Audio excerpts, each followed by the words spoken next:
যারা junk food খান, fried items খান, তাদের মধ্যে মোটা হয়ে যাওয়ার প্রবণতা বেশি এবং তাদের খিদে অন্যদের থেকে বেশি হয়। তার কারণ হচ্ছে জাঙ্ক ফুড, বাইরের খাবার, যেগুলো অস্বাস্থ্যকর খাবার, সেগুলোর মধ্যে পুষ্টিগত গুণাগুণ কম থাকার জন্য ওই খাবারগুলো শরীরে গেলে বডি আইডেন্টিফাই করতে পারে না যে বডিতে কোনো খাবার গেছে।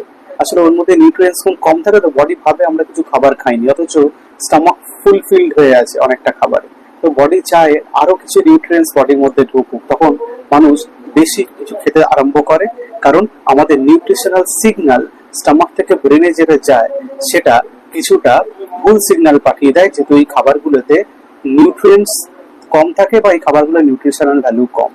তো যারা জাঙ্ক ফুড, ফ্রাইড আইটেমস, বাইরের খাবার খান, দেখবেন তারা অনেকটা খেতে পারেন, আপনি অবাক হয়ে যাবেন। কিন্তু আপনি যদি বাড়ির খাবার খান, হোল গ্রেন খান, ভেজিটেবলস খান, ফ্রুটস খান, আপনার ক্ষেত্রে এই প্রবলেম হবে না।